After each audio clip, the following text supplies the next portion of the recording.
Parliament ఎన్నికలకు సమయం దగ్గర పడుతున్న సందర్భంలో ఖమ్మం నుంచి బరిలోకి దింపే అభ్యర్థి విషయంలో అధికార కాంగ్రెస్ ఎటు తేల్చుకోలేకపోతోంది.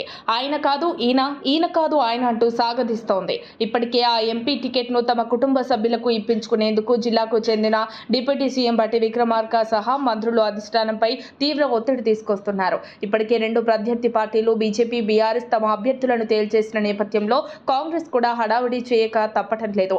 ఈ నేపథ్యంలో రోజుకో పేరు వెలుగులోకి వస్తోంది. నిన్న మొన్నటి వరకు నందమూరి సుహాసిని, మల్లు నందిని, పొంగులేటి ప్రసాద్ రెడ్డి, రేణుకా చౌదరి అంటూ ప్రచారం జరిగింది. ఇప్పుడు తాజాగా మరో పేరు తెరపైకి వచ్చింది. నిజామాబాద్ జిల్లాకు చెందిన మాజీ మంత్రి మండవ వెంకటేశ్వరరావు పేరు కాంగ్రెస్ వర్గాల్లో చక్కర్లు కొడుతోంది.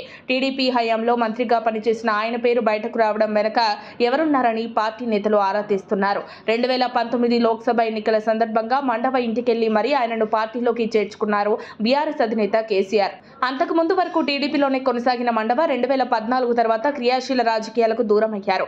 ఇటీవలి అసెంబ్లీ ఎన్నికల ముంగిట కాంగ్రెస్ లో చేరారు. తెలంగాణ సీఎం రేవంత్ రెడ్డి టీడీపీలో ఉండగా మండవతో సన్నిహితంగా మెలిగారు. తాజా అంచనాల ప్రకారం మండవకు కాంగ్రెస్ ఖమ్మం ఎంపీ టికెట్ దక్కితే గనుక ఖమ్మం రాజకీయాల్లో కాస్త సంచలనమే.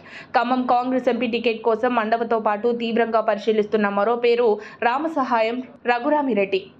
ఈయన డోర్నకల్ దొరగా పేరుగాంచిన వరంగల్ మాజీ ఎంపీ సురేందర్ రెడ్డి కుమారుడు. మంత్రి Ponguleti cine hero victory Venkatesh కు స్వయాన వియ్యంకుడు కాగా, రేవంత్ రెడ్డికి టీడీపీ హయాంలో మండవ వెంకటేశ్వరరావుకు సన్నిహితుడు కావడంతో ఆయన కూడా పావులు కదిపి ఉండొచ్చన్న ఊహాగానాలు కూడా వినిపిస్తున్నాయి. పెండింగ్ లో ఉన్న ఖమ్మం, కరీంనగర్, హైదరాబాద్ నియోజకవర్గాలకు 12న కాంగ్రెస్ తమ అభ్యర్థులను ప్రకటించే అవకాశం ఉందని సమాచారం.